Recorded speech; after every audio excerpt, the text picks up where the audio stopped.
Hello dear students. तो हम बात कर रहे थे ह्यूमन रेस्पिरेटरी सिस्टम के बारे में और हमने कहाँ तक बात कर ली थी। प्रोबेबली ब्रीदिंग मैकेनिज्म पढ़ लिया था और रेस्पिरेटरी वॉल्यूम और कैपेसिटी के बारे में बात कर ली थी। ठीक है, तो अपन ने काफी कुछ पढ़ लिया है। अब थोड़ा सा 2-3 लेक्चर और, ये छोटा सा चैप्टर है, इसमें कोई ज्यादा खास बात है नहीं। अब अपन बात कर रहे हैं गैसेस एक्सचेंज के बारे में। ठीक है, चलिए गैसियस एक्सचेंज बॉडी के अंदर, हाँ, बाकी जगह पे नहीं। ठीक है, तो जो एयर हमने इंस्पिरेशन के थ्रू अंदर की तरफ ली, वो एयर कहां से कहां जाएगी और किस तरीके से ब्लड से, सॉरी, एल्वियोली से ब्लड में जाएगी और फिर ब्लड से टिश्यू में जाएगी। ट्रांसपोर्ट की बात नहीं कर रहे, वो अपन अलग से एक टॉपिक पढ़ेंगे, उसके अंदर बात करेंगे। तो गैसेस एक्सचेंज जो बॉडी में है वो 2 जगह पर होता है।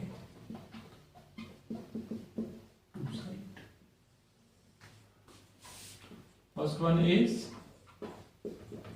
occur between alveoli and blood। ठीक है, और दूसरा जो होता है that is between blood and tissue। ठीक है, किसके थ्रू होता है? by simple diffusion, by simple diffusion।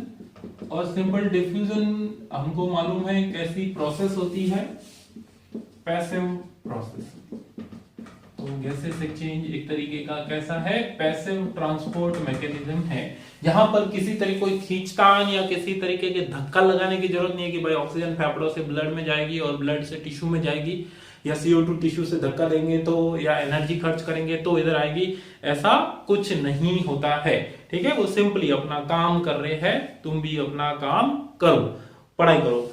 चलिए, तो सिंपल डिफ्यूजन पैसिव ट्रांसपोर्ट के मैकेनिज्म के माध्यम से इस तरीके से होगा।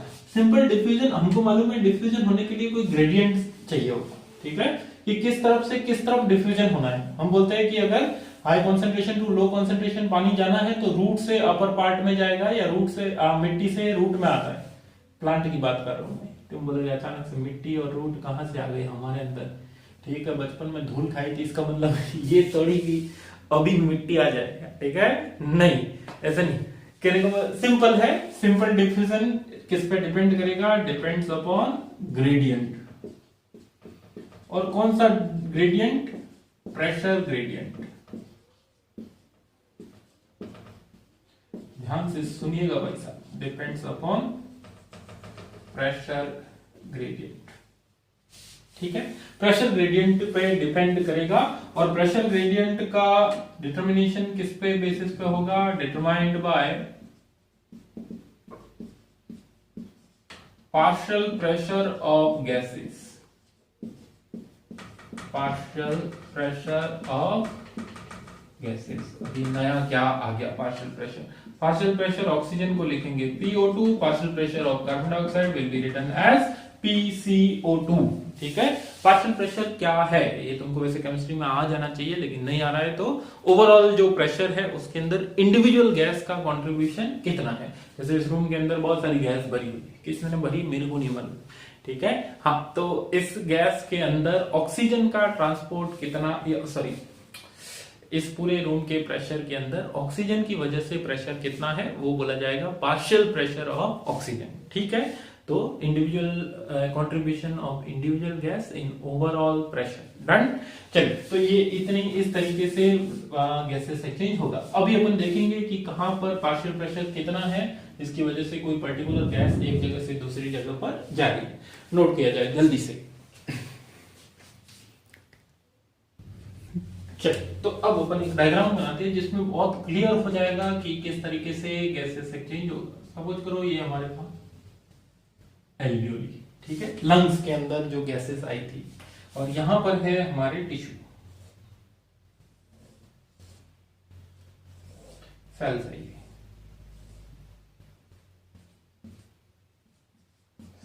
या टिश्यू।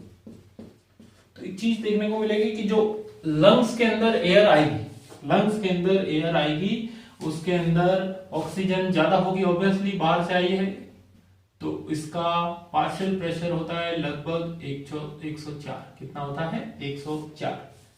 जबकि जो PCO2 है, पार्शियल प्रेशर ऑफ CO2, वो केवल कितना है? 40। ये सब mmHg यूनिट के अंदर दिए जाएंगे। ठीक है, प्रेशर नापने की यूनिट है। ठीक है, चलिए अब टिश्यू के अंदर हम जानते हैं कि क्या ज्यादा होना चाहिए। टिश्यू के अंदर ज्यादा क्या होगा? टिश्यू के अंदर ज्यादा होती है CO2। PCO2 यहां पर है 45 mmHg, जबकि PO2 यहां पर है 40। डन, इसमें तो कोई दिक्कत ही नहीं है। अब देखो, अब यहां से डीऑक्सीजनेटेड ब्लड आता है और वो कहां जाता है? वो हमको मालूम है कि हार्ट के राइट वाले पार्ट में जाता है। ये तो तुमको भी मालूम है। इस तरीके का सपोज करो, ये हमारे पास हार्ट है, ऐसा हार्ट हो तो मर ही जाए लोग, पर होता है ऐसा ही है। ठीक है, ये हमारा हार्ट है। तो सारा का सारा डीऑक्सीजनेटेड ब्लड कहां पर आता है? हार्ट के राइट ऑरिकल के अंदर। कहां पे आता है? Right auricle. और राइट ऑरिकल से निकलकर वो कहां जाता है? राइट वेंट्रिकल, जहां से उसको भेजा जाता है फेफड़ों में भेजा जाता है। चलिए, ऐसा एक डायग्राम तुम देखोगे एनसीईआरटी के अंदर। डन। तो ये जो डीऑक्सीजनेटेड ब्लड आ रहा होता है, ठीक है, इसके अंदर ऑक्सीजन बहुत कम होती है। इसके अंदर ऑक्सीजन होती है 40, जबकि CO2 जो रहती है वो हो जाती है 45। ठीक है, क्योंकि टिश्यू के कांटेक्ट से आया है तो इस तरीके से आएगा। अब देखो, जब ये ब्लड यहां से होता हुआ इस तरफ आएगा, डीऑक्सीजनेटेड ब्लड यहां से होता हुआ इस तरफ आएगा, तो देखो PO2 यहां पे कितनी है? 40। यहां पे कितनी है? 104। तो ऑक्सीजन तो हाई कॉन्सेंट्रेशन से लो कॉन्सेंट्रेशन होती हुई किस में आ जाएगी? ब्लड में आ जाएगी। ऑक्सीजन तो कहां आ जाएगी? ब्लड के अंदर। CO2 देखो, PCO2 कितना? 45। यहां पर कितना है? 40। तो CO2 कहां पे चली जाएगी? एल्वियोली में चली जाएगी। यही तो चाहते थे हम, कि ऑक्सीजन जो लंग्स में आई है वो ब्लड में चली जाए, और CO2 जो ब्लड में है वो लंग्स में चली जाए। तो high partial pressure to low partial pressure CO2 तो चली गई एल्वियोली में, high partial pressure to low partial pressure oxygen आ गई ब्लड के अंदर। ठीक है, तो अब ये ब्लड कैसा हो गया? Oxygenated blood. तो अब अपन इसको दिखाएंगे भी ऐसा ही। ये हो गया हमारे पास ऑक्सीजनेटेड ब्लड, ये इसके अंदर आ गया। ठीक है, और यहां से होता हुआ इसको पूरी बॉडी में सप्लाई के लिए भेज दिया जाएगा।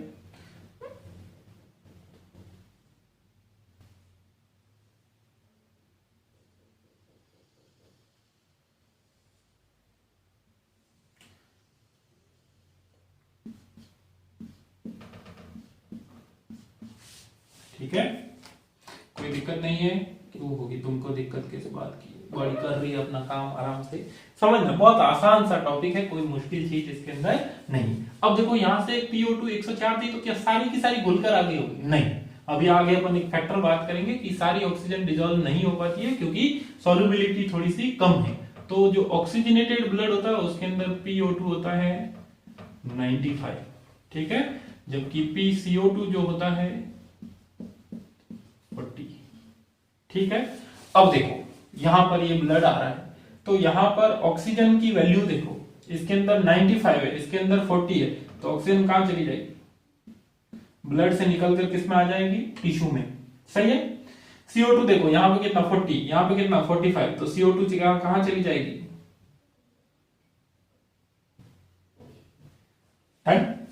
यही तो हम चाहते थे। तो अब क्वेश्चन कहीं से भी आए, आसानी से काम हो सकता है। यहां पर PCO2 ज्यादा, इधर से जो ऑक्सीजन ब्लड आ रहा है उसमें PCO2 कम, high PCO2 to low PCO2 oxygen इधर। यहां पे PO2 ज्यादा, यहां पे PO2 कम, इसीलिए ऑक्सीजन आ जाएगी इधर, CO2 चली जाएगी इधर। कोई दिक्कत ही नहीं है, किसी को दिक्कत नहीं होना चाहिए। अब यहां पर ऑक्सीजन चूंकि 95 में से बहुत सारी इधर चली गई, तो इसमें भी ऑक्सीजन कितनी बची? 40। किसमें? डीऑक्सीजनेटेड ब्लड के अंदर। और CO2 कितनी हो गई है 45, तो ये यहाँ से घूमता हुआ जब जाएगा तो लंग्स के अंदर वहां पर एक्सचेंज हो जाएगा। तो बहुत सिंपल सा यही डबल सर्कुलेशन का डायग्राम भी है। डबल सर्कुलेशन के टाइम भी मैं कुछ ऐसा ही डायग्राम बनाऊंगा कि आसानी से तुमको वहां पर भी और क्लैरिटी आएगी। पर हाँ, ये नंबर याद रखना है। अब नंबर कैसे याद रखना, उसके लिए बनाएंगे अपन एक टेबल। तो पहले तुम इसको बना लो ताकि मैं मिटाऊं, तब तक तुम्हारा काम हो जाए। ठीक,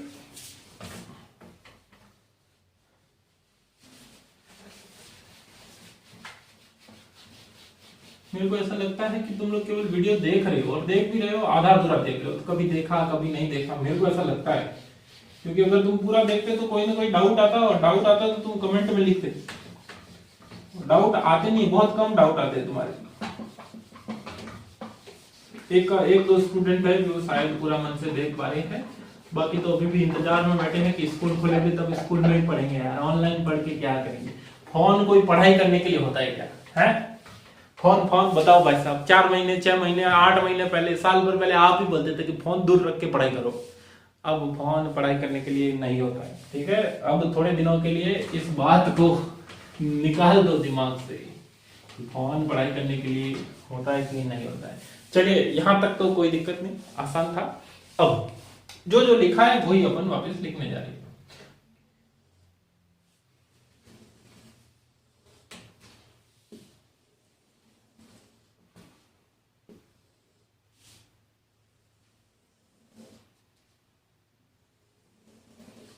कुछ याद रखने की चीजें हैं, इसलिए मैं इनको ऐसा लिख देता हूं। चलिए इधर देखो, यहां पे लिख लेते हैं गैस, मतलब ऑक्सीजन का पार्शियल प्रेशर कितना और CO2 का पार्शियल प्रेशर कितना। गैस जो है वो एटमॉस्फेयर में कितनी, ठीक है। एटमॉस्फेयर के बाद में एल्वियोली में कितनी, एल्वियोली के बाद में ऑक्सीजनेटेड ब्लड में कितनी, और ऑक्सीजनेटेड ब्लड के बाद में टिश्यू में कितना, और टिश्यू के बाद में डीऑक्सीजनेटेड ब्लड में कितना।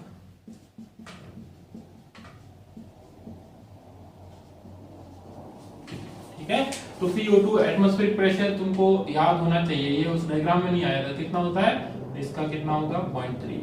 एल्वियोली के अंदर कितना लिखा अभी अपन ने 104, ये कितना लिखा 40। ऑक्सीजनेटेड के अंदर 95, ये कितना लिखा 40।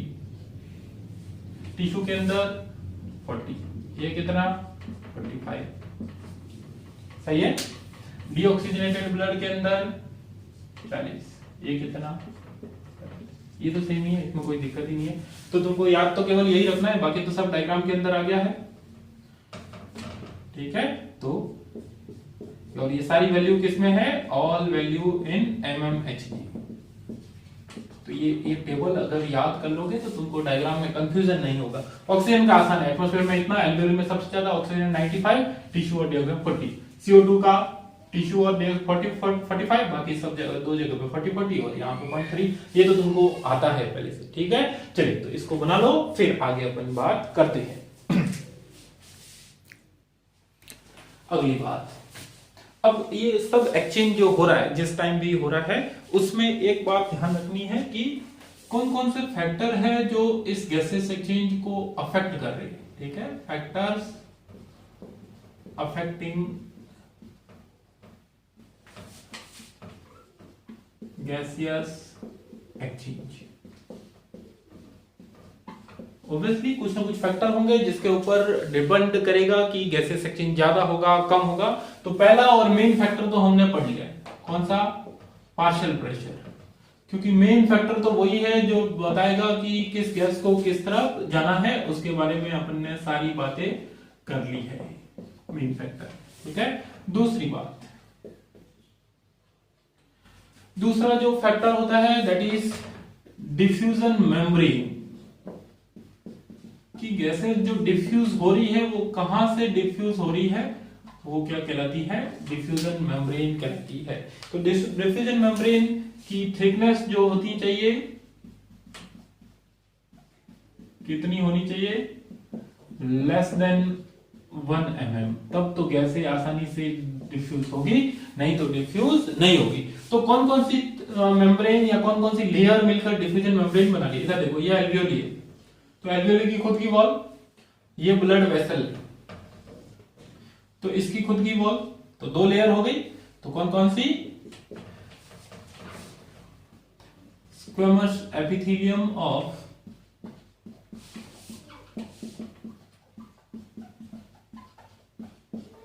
एल्वियोली, ठीक है, एल्वियोली की स्क्वेमस एपिथेलियम। इसी तरीके से ब्लड वेसल की endothelium of capillaries. Blood vessel कौन सा है? सबसे पतला blood vessel capillary. Artery divide होकर क्या बनाती है? आर्ट्रियोल, और आर्ट्रियोल और डिवाइड होकर क्या बना लेते हैं? कैपिलरी। और तीसरी लेयर इन दोनों के बीच में और प्रेजेंट है, जिसको बोला जाएगा बेसमेंट मेम्ब्रेन। Basement membrane. तो इन 3 लेयर से मिलकर क्या बनती है? डिफ्यूजन मेम्ब्रेन का फॉर्मेशन होता है। और इसकी ओवरऑल थिकनेस जो है it is less than 1 mm। इसलिए आसानी से गैसों का डिफ्यूजन हो पाता है। इतना मोटा भाटा रख के रख दिया बीच में, फेफड़ा और ब्लड के बीच में, तो भाटा मतलब कोई मोटी सी लेयर रख दी जाए तो क्या गैसों का एक्सचेंज होगा? नहीं, गैसेस एक्सचेंज फिर नहीं हो पाएगा, क्योंकि बहुत जल्दी जल्दी गैसेस एक्सचेंज करना है। तुमने सांस ली और उसको अंदर की तरफ भेजनी है, तो इतनी आसानी से अंदर की तरफ जानी है तो ट्यूब कैसे भेजी जा सकती है कि उनके बीच की जो मेम्ब्रेन है वो बहुत पतली है, भले 3 लेयर से बनी हुई है बट है एक्चुअली बहुत ही छोटी सी बात, ठीक है। तो डिफ्यूजन मेम्ब्रेन। तीसरा, solubility of gas.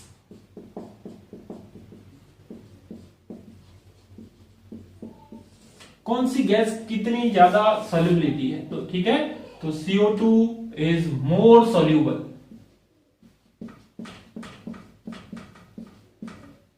Then O2। तो ऐसा नहीं कि थोड़ा सा फर्क है, लगभग 20-25 टाइम ज्यादा है। मतलब अगर ऑक्सीजन 2 ml घुल रही है या सॉल्यूबल हो रही है, तो CO2 कितनी 40 ml घुल रही है। समझ लो, 20 गुना ज्यादा होने का मतलब, ठीक है। तो CO2 बहुत तेजी से सॉल्यूबल होती है और इसी वजह से मोर diffusion capacity,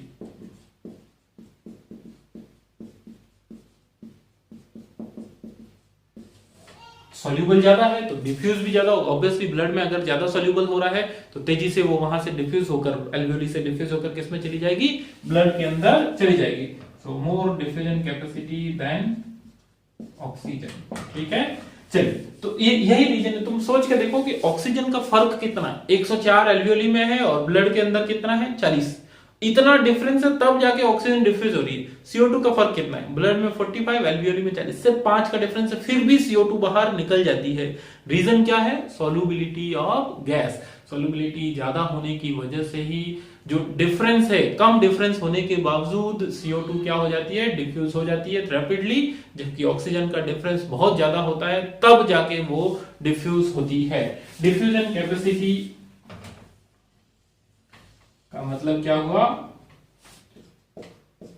volume of air या ml, ठीक है, किसमें? ml में। Diffused in 1 minute from 1 mm membrane, ठीक है। तो ये भी किसकी ज्यादा होगी? CO2 की ज्यादा होगी। जब सॉल्युबिलिटी 20 गुना ज्यादा है तो डिफ्यूजन कैपेसिटी भी 20-21 टाइम ज्यादा होगी, ठीक है। तो ये फैक्टर है जो गैसेस की एक्सचेंज को या गैसेस एक्सचेंज को अफेक्ट करते हैं। तो इन 3 फैक्टर, पार्शियल प्रेशर के बारे में बात कर लिया था। दूसरा डिफ्यूजन मेम्ब्रेन, इसमें कोई दिक्कत ही नहीं है, 3 लेयर है। और तीसरा सॉल्युबिलिटी ऑफ गैस, ये जरूर ध्यान रखना, CO2 is more soluble, 20 to 25 time more soluble than oxygen. Done. चलिए अब अपना अगला पार्ट, ठीक है। स्टेप्स ऑफ रेस्पिरेशन में तुमको मालूम होगा कि पहले क्या होता था? ब्रीदिंग होती थी, उसके बाद में गैसेस एक्सचेंज भी देख लिया। अब ट्रांसपोर्ट ऑफ गैसेस, जो ब्लड के अंदर ऑक्सीजन आई उसको टिश्यू तक लेकर जाना है, ठीक है। और इसी तरीके से CO2 जो टिश्यू के अंदर बनी है उसको लंग्स तक लाना है। तो वो प्रोसेस कैसे होगा उसके बारे में बात करेंगे, ठीक है। तो ट्रांसपोर्ट ऑफ गैसेस के अंदर अपन पहला बात कर रहे हैं ऑक्सीजन ट्रांसपोर्ट। Oxygen transport.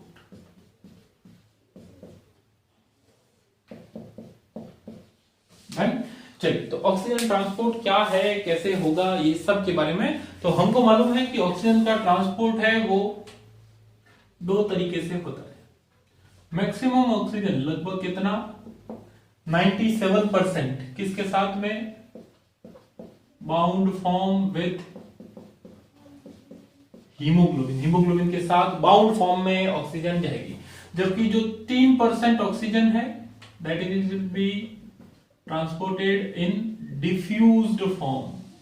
और किस में डिफ्यूज होगी, प्लाज्मा के अंदर। कहने का मतलब ऑक्सीजन को ट्रांसपोर्ट करने के लिए हीमोग्लोबिन की सख्त जरूरत रहती है, ठीक है। इसीलिए तो हीमोग्लोबिन इतना इंपॉर्टेंट है। हीमोग्लोबिन कम होता है तो डॉक्टर क्यों बोलता है कि हीमोग्लोबिन कम हो गया तुम्हारी, इसलिए थोड़ी कि भाई हाँ हीमोग्लोबिन बढ़ा तो लाल लाल और दिखेगा, नहीं, वो किस लिए कर रहे हैं, ऑक्सीजन के ट्रांसपोर्ट में दिक्कत हो सकती है। तो हीमोग्लोबिन के स्ट्रक्चर में अगर कोई चेंज हो जाए, जैसा हमने पढ़ा था सिकल सेल एनीमिया के अंदर, जैसा हमने पढ़ा था थैलेसीमिया के केस में, ठीक है, तो उसमें दिक्कतें रहती है, तो क्योंकि वो ऑक्सीजन के साथ प्रॉपर्ली बाइंड नहीं करेगा उस केस में। तो ऑक्सीजन का ट्रांसपोर्ट मेनली किसके साथ में, हीमोग्लोबिन के साथ में होगा। अब पहली बात, कुछ इंपॉर्टेंट बातें होती है। First, one haemoglobin molecule carry 4 oxygen molecule. एक हीमोग्लोबिन का मॉलिक्यूल कितने ऑक्सीजन मॉलिक्यूल को लेके जाता है, 4 ऑक्सीजन मॉलिक्यूल को लेकर जाता है, ठीक है। तो इनकी रिएक्शन से जो प्रोडक्ट बनता है उसको बोला जाता है HbO2, ऑक्सी हीमोग्लोबिन। क्या बोला जाता है, ऑक्सी हीमोग्लोबिन।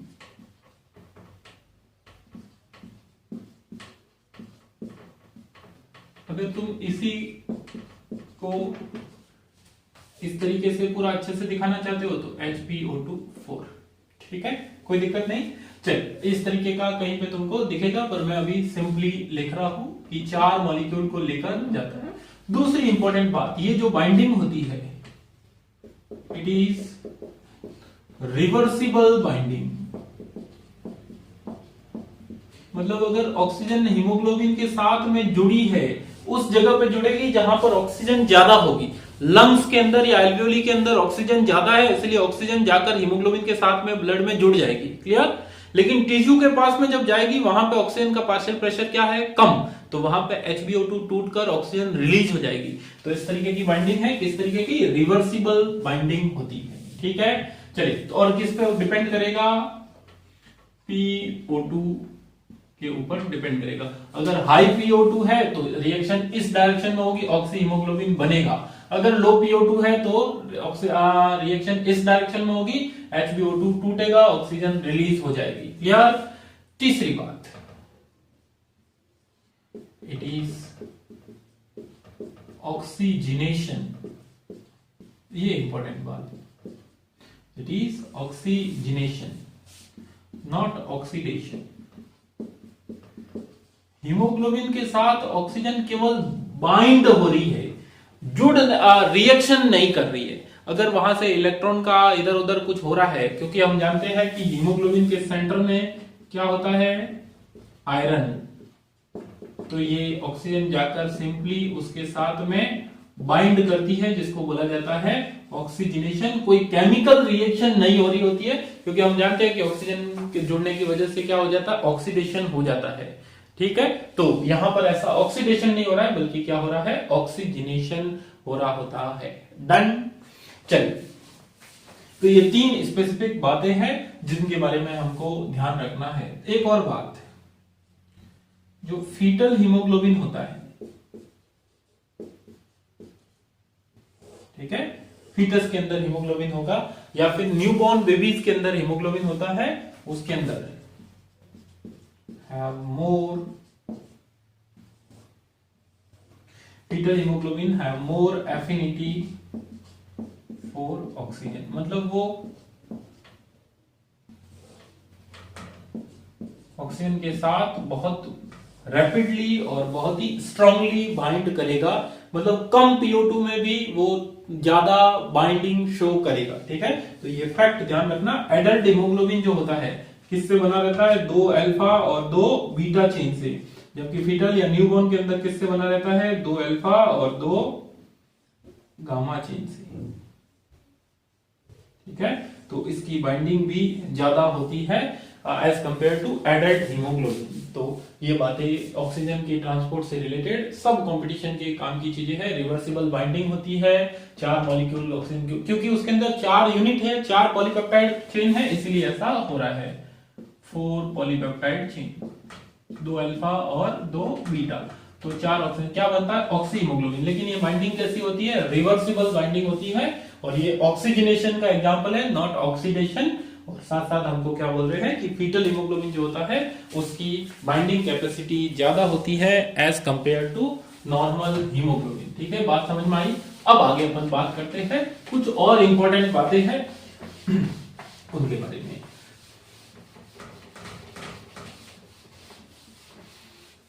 बोर्ड साफ करने के लिए मैं बीच बीच में वीडियो पॉज करके इधर उधर जाता हूं, तो तुम इसलिए जाता हूं ताकि बोर्ड साफ करने में कम से कम समय लगे।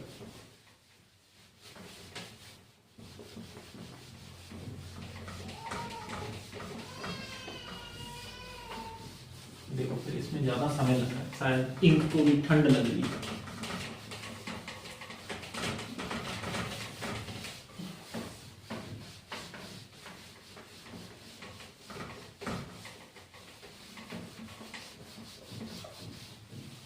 चलिए, तो इतना कुछ हमने पढ़ा। अब फोर्थ पॉइंट, एक और इंपॉर्टेंट,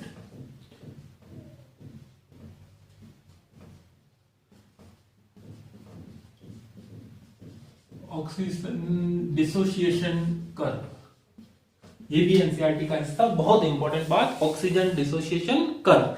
क्या होता है ये oxygen dissociation curve? Obtained upon plotting. अगर एक ग्राफ बनाया जाए किस किस के बीच में, परसेंटेज HbO2, कितना हीमोग्लोबिन सैचुरेटेड हो गया, मतलब HbO2 जितना बना, मान लो कि हीमोग्लोबिन के 100 मॉलिक्यूल है, उसमें से 70 मॉलिक्यूल ऑक्सीजन के साथ में जुड़ गए, तो अपन क्या बोलेंगे? 70% हीमोग्लोबिन सैचुरेट हो गया। ठीक है, तो percentage HbO2 saturation against PO2, इनके बीच में अगर ग्राफ बनाया जाए तो जो ग्राफ आता है उसको बोला जाता है ऑक्सीजन डिसोसिएशन कर्व। ऐसा क्यों? इधर देखो, और कैसा कर्व आएगा उसके बारे में बात करते हैं। सपोज करो मैं इस एक्स एक्सिस के ऊपर ले लेता हूं PO2 और यहां पर ले रहा हूं HbO2 के फॉर्मेशन या सैचुरेशन को, कि कितना HbO2 सैचुरेट हो रहा है या कितना HbO2 बन रहा है। एक चीज देखने को मिलती है कि कोलैबोरेटिव बाइंडिंग होती है। क्या होती है? कोलैबोरेटिव बाइंडिंग, मतलब हीमोग्लोबिन के साथ में एक ऑक्सीजन जुड़ गया है तो दूसरा ऑक्सीजन और तेजी से बाइंड होगा, 2 जुड़ गए हैं तो तीसरा ऑक्सीजन और तेजी से बाइंड होगा। ठीक है, और 3 जुड़ गए हैं तो चौथा ऑक्सीजन और तेजी से बाइंड होगा। तो सबसे ज्यादा एफिनिटी किसकी हुई? सबसे ज्यादा एफिनिटी हुई इसकी। 5वां तो जुड़ने के लिए जगह ही नहीं है और तो एफिनिटी बचेगी ही नहीं। ठीक है, तो इस तरीके की बाइंडिंग जिसमें एक मॉलिक्यूल का जुड़ना अगले मॉलिक्यूल के जुड़ने की प्रोबेबिलिटी को बढ़ाता है। क्लियर? तो यहां पर सेम उसी वजह से एक ग्राफ देख लो। सपोज करो PO2 अभी 0 है, ठीक है, तो HbO2 भी नहीं बना है, वो भी 0 है। जैसे जैसे HbO2 बनेगा, सॉरी PO2 बढ़ेगा, वैसे वैसे HbO2 भी बनेगा। अभी स्टार्टिंग में कोई दिक्कत नहीं है, लेकिन बाद में देखा गया कि अभी देखो, सपोज करो PO2 इतना बड़ा, तब ये हो गया 20%, कि PO2 20 था तब 20% ये भी बना। लेकिन तुमने देखा कि 25 होते होते अचानक से HbO2 80% सैचुरेटेड हो गया या 80% HbO2 बन गया। तो कहा तो 20 तक में 20% ही बना था या 5 के डिफरेंस में इतना बन गया। ऐसा क्यों? क्योंकि जब इतना हुआ था इस दौरान लगभग एक ऑक्सीजन सबके साथ जुड़ गया, तो अब एफिनिटी क्या हो गई है? बढ़ गई है।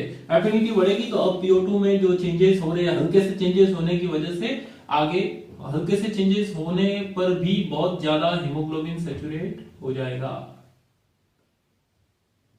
बात समझ में आई? इस तरीके का एक कर्व आता है, ठीक है, एस शेप्ड या सिग्मोइड कर्व मिलता है।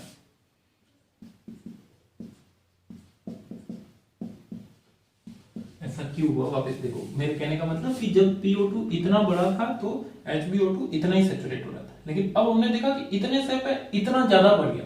इसका रीजन क्या है कि पहले यहाँ पर सभी हीमोग्लोबिन के पास एक भी ऑक्सीजन नहीं जुड़ रहा था, तो एक एक ऑक्सीजन जुड़ने में समय लग रहा था, ठीक है। लेकिन जब अब जिनके साथ एक एक जुड़ गई है उनके साथ दूसरा ऑक्सीजन तो और तेजी से बाइंड करेगा, अभी तो मैंने बताया, क्योंकि कैसी बाइंडिंग होती है, कोलाबोरेटिव बाइंडिंग होती है। तो इतना सा चेंज हुआ और हीमोग्लोबिन के साथ और ऑक्सीजन जुड़ी, अब सारा हीमोग्लोबिन सैचुरेट हो गया, समझ में आ रहा है। तो किसकी वजह से, कोलैबोरेटिव बाइंडिंग की वजह से ऐसा इस तरीके का सिग्मोइड कर्व आता है। अगर बात समझ में आई, यहां पर अभी तक एक भी ऑक्सीजन नहीं जुड़ी हुई है, तो पहली ऑक्सीजन स्लोली जुड़ रही है। जब सबके साथ एक एक ऑक्सीजन जुड़ गई है तो अब कितना ऑक्सीजन तेजी से जुड़ेगा, फिर दो जुड़ गई और तेजी से, तीन जुड़ गई और तेजी से, और सैचुरेशन आ जाएगा 100% सैचुरेशन, या अब और नहीं बढ़ सकता ये कर्व, इतना ही रहेगा। डन। तो इस तरीके का कर्व कैसे आता है, सिग्मोइड कर्व। बस केवल ध्यान रखना, हालांकि ये जो मैंने लास्ट में मैकेनिज्म समझाया है कि कोलैबोरेटिव बाइंडिंग, वो तुम्हारे कोर्स में नहीं है, बट फिर भी ड्यू टू कोलैबोरेटिव बाइंडिंग, ठीक है। चलिए, तो सिग्मोइड कर्व हमको मिल गया है। अब कुछ फैक्टर है जो इस कर्व को क्या करेंगे, प्रभावित करेंगे, लेकिन उससे पहले एक टर्म बता देता हूं तुमको, P50 वैल्यू। PO2 की वो वैल्यू जहां पर 50%, PO2 की वो वैल्यू जहां पर 50% हीमोग्लोबिन सैचुरेट हो जाता है, P50 value eight which 50% Hb hemoglobin is saturated।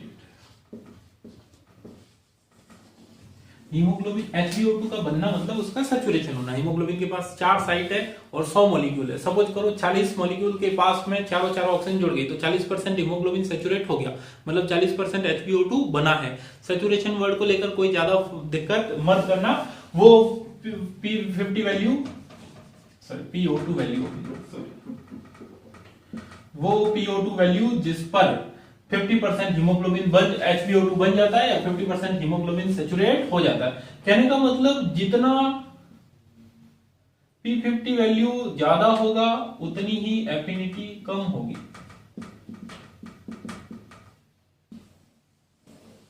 अगर हाई PO2 पे 50% बन रहा है तो हीमोग्लोबिन और ऑक्सीजन धीरे धीरे जुड़ रहे हैं। बात मैं बोलूं कि अगर यहीं पे जो 50% बन जाता है तो तुम क्या बोलते, हीमोग्लोबिन और ऑक्सीजन बहुत तेजी से जुड़े हैं, बहुत कम PO2 पर भी, ठीक है। तो PO2 अगर ज्यादा है तो इनके बीच में, हीमोग्लोबिन और ऑक्सीजन के बीच में एफिनिटी कम है। P50 अगर कम है, P50 अगर कम है तो बहुत तेजी से जुड़ते हैं और 50% यहीं पर हो जाता है वो। डन। तो P50 वैल्यू जो है वो ज्यादा होगी, इसका मतलब हाई PO2 पे और हीमोग्लोबिन और ऑक्सीजन जुड़ रहे हैं तो इनके बीच में एफिनिटी कम है। अगर लो PO2 पे ही ज्यादा जुड़ रहे हैं, इसका मतलब उनके बीच में एफिनिटी ज्यादा है। डन। अब कोई दिक्कत नहीं होनी चाहिए। तो ये हमारे पास ऑक्सीजन डिसोसिएशन कर्व आता है, ये P50 वैल्यू है, सिग्मोइड कर्व आता है, और कोई दिक्कत नहीं होनी चाहिए। अब चलो ये वाली चीजें नोट कर लेना, ग्राफ वगैरह बना लो, मैं हट जाता हूं। तुमने क्या ले लिया इसके अंदर, स्क्रीनशॉट ले लिया या वीडियो को रोक के नोट कर लिया, फिर आगे समझ लेना। चलिए, अब कुछ और बातें हैं जो इस कर्व पर ही डिपेंड करती है।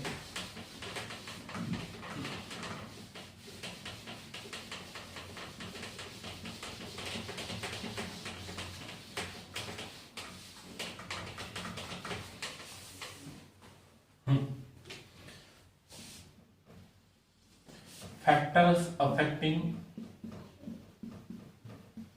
ऑक्सीजन डिसोसिएशन कर्व, ऐसे फैक्टर जो HbO2 बनवाएंगे, ठीक है।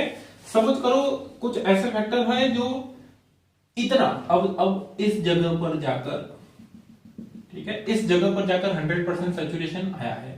मैं बोलूं अगर इससे पहले ही 100% सैचुरेशन आ जाता इस तरीके से, इस जगह पर ही 100% सैचुरेशन आ सकता था, ठीक है। तो ये कर्व के अंदर किस साइड में कर्व शिफ्ट हो गया, लेफ्ट साइड में, ठीक है। तो ये ऐसे फैक्टर है जो कर्व लेफ्ट शिफ्ट कर रहे हैं, मतलब वो हीमोग्लोबिन और ऑक्सीजन के जुड़ने को प्रमोट कर रहे हैं। प्रमोट कर रहे हैं तभी तो, इधर देखो, सपोज करो इस PO2 पे इतना HbO2 बना है, इतना ही बना है, लेकिन इस लेफ्ट वाले में देखो, इस पॉइंट पर इस PO2 पे कितना बन गया है, इतना ज्यादा HbO2 बन गया है। समझ में आ रहा है? तो पहले जो इतना ही बन रहा था अब इतना बन गया है। तो ऐसे फैक्टर जो लेफ्ट शिफ्ट में कर्व को शिफ्ट करते हैं लेफ्ट साइड में, दे फेवर्स HbO2 फॉर्मेशन, HbO2 के बनने को फेवर करते हैं। ठीक है, चलिए थोड़ा ठीक से लिख लेते हैं ताकि तुमको लिखने में दिक्कत नहीं। बहुत important conceptual topic, favours HbO2 formation. Done. अगर ये कर्व इधर शिफ्ट कर दे कोई फैक्टर, तो HbO2 का फॉर्मेशन और डिले हो रहा है। ठीक है, तो इसको बोला जाता है राइट शिफ्ट, दे फेवर्स HbO2 डिसोसिएशन। तो कौन कौन से, अगर PO2 ज्यादा है तो HbO2 बनेगा, अगर PCO2 लो है तो HbO2 बनेगा, अगर टेम्परेचर लो है तो PCO2 बनेगा, अगर हाइड्रोजन आयन कॉन्सेंट्रेशन लो है तो HbO2 बनेगा। एक और मॉलिक्यूल है 2,3 डाइफॉस्फोग्लिसरेट, 2,3 DPG, वो भी अगर कम है तो ये लेफ्ट शिफ्ट फेवर होगा। हाइड्रोजन आयन की कॉन्सेंट्रेशन कम है मतलब pH ज्यादा, ये तो मालूम है। स्ट्रॉन्ग एसिड जो होता है उनकी pH क्या होती है, कम होती है। डन। चलिए दूसरा बात, अगर PO2 कम है तो ये टूट जाएगा, बाकी सब ज्यादा, PCO2 ज्यादा, टेम्परेचर ज्यादा, हाइड्रोजन आयन ज्यादा, 2,3 डाइफॉस्फोग्लिसरेट ज्यादा। तो ये वो फैक्टर है जो हीमोग्लोबिन के HbO2 या ऑक्सी हीमोग्लोबिन के फॉर्मेशन को बढ़ाते हैं, जबकि ये वो फैक्टर है जो ऑक्सी हीमोग्लोबिन के फॉर्मेशन को तोड़ते हैं। डन। चलिए, ऐसा कहां पर देखने को मिलेगा, एट लंग्स। ऐसा कहां पे देखने को मिलेगा, एट टिश्यू साइट, क्योंकि हम जानते हैं कि लंग्स की तरफ HbO2 बनेगा, टिश्यू में जाकर HbO2 टूटेगा, ऑक्सीजन रिलीज होकर वहां पर चली जाएगी। ठीक है, ये क्या हो जाएगा, लेफ्ट शिफ्ट, उधर की तरफ क्या हो जाएगा, राइट शिफ्ट। आसान है, कोई मुश्किल नहीं है। इधर जा रहा है कर्व मतलब HbO2 तेजी से बन रहा है, उधर जा रहा है मतलब वो HbO2 टूट रहा है या स्लोली बन रहा है। डन। चलिए, तो इसको नोट कर लो, फिर एक छोटा सा बात और ऑक्सीजन के ट्रांसपोर्ट से रिलेटेड, फिर आज का लेक्चर खत्म कर देंगे। बहुत सीरियस लेक्चर है, समझना। ठीक है, आज का लेक्चर खासकर ऑक्सीजन ट्रांसपोर्ट वाला पार्ट है, उसको ध्यान से समझना, मजाक की उम्मीदें कम रखना। डन। चलिए,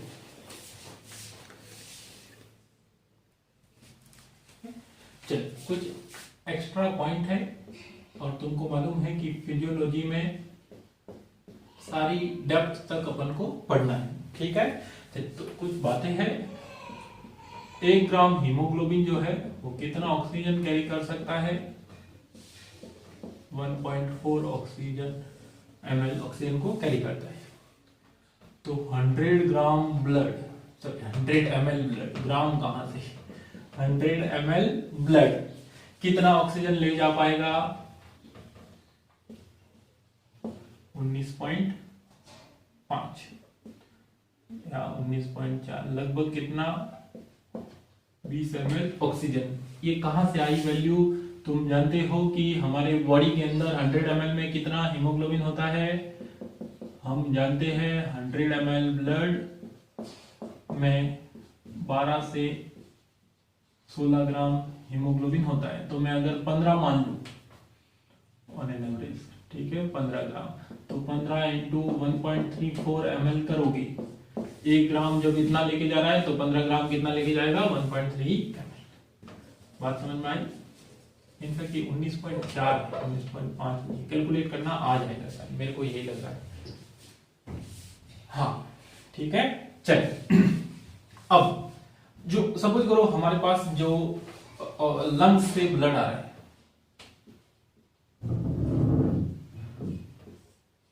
या हार्ट से जो ब्लड है,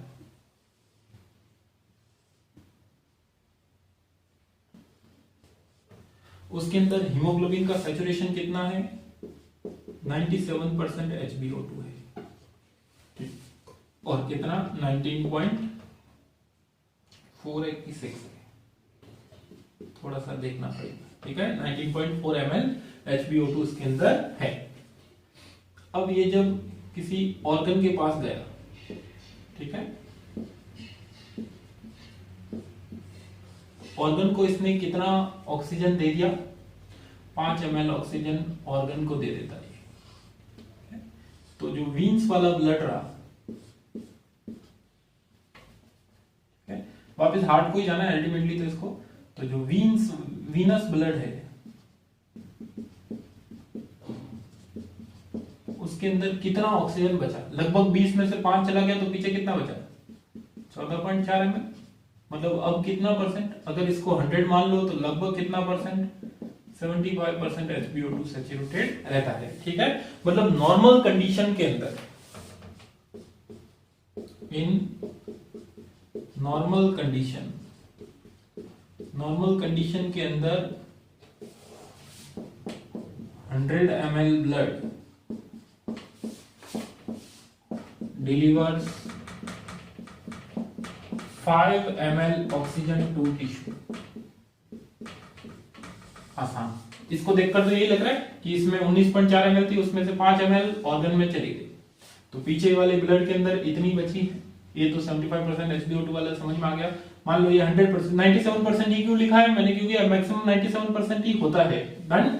चलिए, तो 75% इसके साथ में आ गया। लेकिन अगर एक्सरसाइज के केस में, इन एक्सरसाइज और कोई फिजिकल वर्क चल रहा है, ठीक है, उस टाइम 100 ml ब्लड जो है वो लगभग 15 ml ऑक्सीजन डिलीवर करता है टिश्यू। ये बात जरूर ध्यान रखना, मोस्ट इंपॉर्टेंट। क्लियर कि नॉर्मल कंडीशन, बॉडी रेस्ट पे है, रेस्टिंग कंडीशन है, या ज्यादा कोई वर्क नहीं चल रहा, उस समय 100 ml 5 ml ऑक्सीजन देता है। याद रखने की चीजें हैं, इसलिए बोल रहा हूं। एक्सरसाइज के टाइम पे 15 ml ऑक्सीजन दे देता है। एक्सरसाइज के टाइम पे हम जानते हैं कि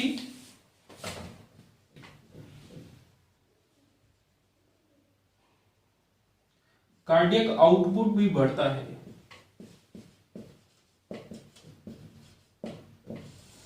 ठीक है। कार्डियक आउटपुट कितना बढ़ जाता है? 7 गुना ज्यादा हो जाता है। तो 3 गुना तो ऑक्सीजन की डिलीवरी ज्यादा हो गई, और 7 गुना कार्डियक आउटपुट बढ़ गया, तो overall 21 time more oxygen is delivered,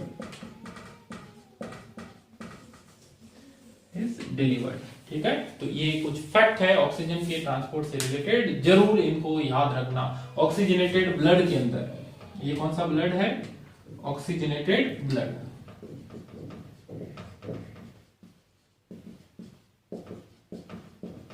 ये किस तरीके का है? Deoxygenated blood. तो ऑक्सीजनेटेड ब्लड में इतना सैचुरेशन और इतना ऑक्सीजन, डीऑक्सीजनेटेड ब्लड में इतना सैचुरेशन और इतना ऑक्सीजन। 5 ml कहां चली गई? इसके अंदर। तो तुमको सिंपल 1 ग्राम हीमोग्लोबिन 1.34 ml ऑक्सीजन लेके जाता है। 100 ml ब्लड कितना? इतना ऑक्सीजन लेके जाता है। उसमें से कितना ml? 5 ml किसको दे दिया जाता है? ऑर्गन को। किस टाइम? नॉर्मल कंडीशन में। तो पीछे कितना बचेगा? इतना। तो जो डीऑक्सीजनेटेड ब्लड होता है या वीनस ब्लड होता है, उसके अंदर कितना सैचुरेशन रहता है? 75%। नॉर्मल कंडीशन वाला तो याद हो गया। एक्सरसाइज के टाइम पे कितना दे देता है? 15 ml देता है, मतलब 3 गुना ज्यादा दे दिया। और कार्डियक आउटपुट भी उस टाइम कितना हो जाता है? 7 गुना तक बढ़ सकता है। तो ऑक्सीजन ज्यादा, 7 × 3 कितना होता है? 21 गुना ज्यादा ऑक्सीजन जा सकती है। क्लियर है? तो ये बहुत इंपॉर्टेंट है। तुम ऐसे सवाल देखोगे, डॉक्टर अली में भी शायद तुमको दिख जाएंगे ये सवाल, क्योंकि क्वेश्चन इसमें से डेप्थ में आते हैं। एनसीईआरटी के अंदर नहीं मिलेगा, स्पेशल हमने पढ़ा है, और भी दूसरी जगह पे क्वेश्चन दिखेंगे। ठीक है, आज की क्लास को यहीं पे खत्म करते, बाय बाय।